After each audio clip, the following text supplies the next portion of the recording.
Hey guys, it finally happened.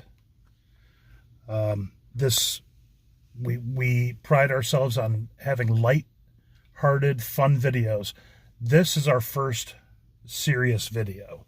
There's been a Sasquatch sighting within not less than a mile of our front door. That's why this is serious. We've been on cryptid adventures in the past. Mothman in Point Pleasant, West Virginia. Yep, Poplick Monster. The Poplick Goat Man in Poplick, Kentucky.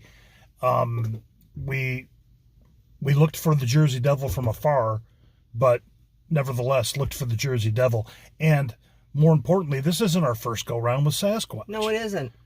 We've been to Oregon. We looked for Sasquatch all over Oregon and southern Washington. Yep. So who better in this area equipped to capture a Sasquatch? At least shake his hand. Offer him a drink. We don't want to hurt him. No. We want to be friends with him. Say hello. We want to learn from him and he can learn from us. Yes. An exchange of cultures. Right. So this video, we're going to go find the Sasquatch, make friends with it, and exchange recipes. Yeah, exactly. You know what I mean? Yeah. Something. So expect to see, for the first time in history, a Bigfoot on this video. It's going to be a really big deal. I tell you what. All right. All right. First, I think we need a little background on the encounter in Monroe, Michigan.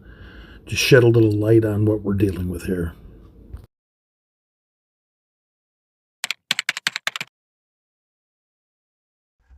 The report of a possible Bigfoot sighting was filed with local officials in Monroe, Michigan, a town situated around 35 miles south of Detroit. The area of the encounter is specifically located between busy Interstate 75 and a stretch of road known locally as the Green Mile for its abundance of marijuana dispensaries. The remote marshland and its heavily wooded enclosure offers a perfect habitat for local wildlife. It also makes for ideal conditions for a creature that has not been reported in this area of the country since 1969. The legendary Sasquatch.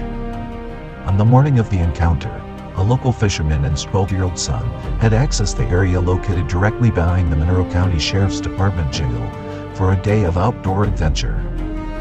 This adventure, however, would quickly turn into bowel-evacuating terror that could redefine what modern psychiatry understands about trauma.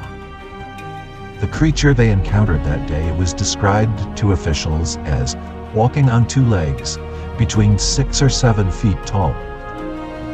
They added that the creature was covered in thick dark hair and made long strides as it moved through the marsh. As the creature turned towards the would-be fishermen, they noted that the creature had 2 red eyes. Both amateur and professional cryptozoologists quickly converged on the area and began several days of intensive investigation. The researchers could find no hair samples or footprints, and a scat sample found in the area that both looked and tasted like known samples attributed to Bigfoot were later found to belong to a homeless local who frequented the area. A joint effort by all the research teams involved reports the following. While the environment is consistent with those known habitats where Sasquatch could thrive and remain fairly elusive, there is currently no proof that a Sasquatch is currently living in the area. While the eyewitness accounts are compelling and consistent with previous encounters, we believe that this particular encounter is attributable to one or more of the following 3 most likely candidates. The common black bear, a werewolf, a very hairy prison escapee. Locals that I interviewed took very little comfort in these alternatives.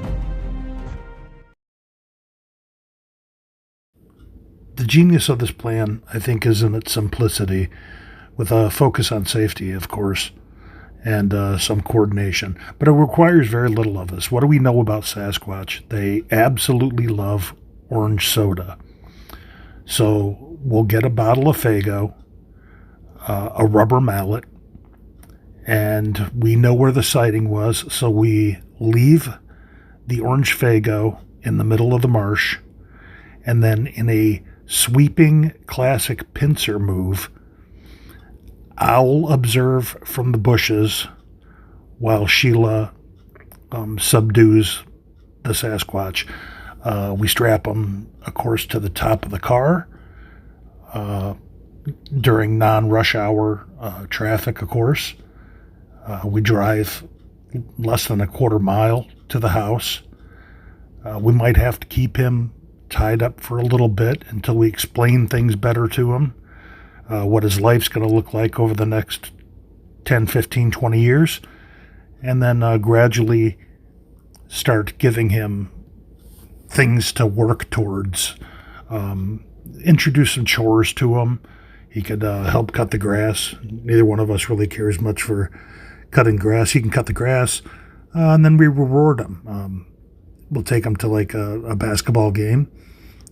We go to a lot of concerts, start taking him to concerts, and just everyday activities that we engage in, some garage sales. Maybe he can become a fixture in these videos. But that's basically the plan. I really don't see how it can fail.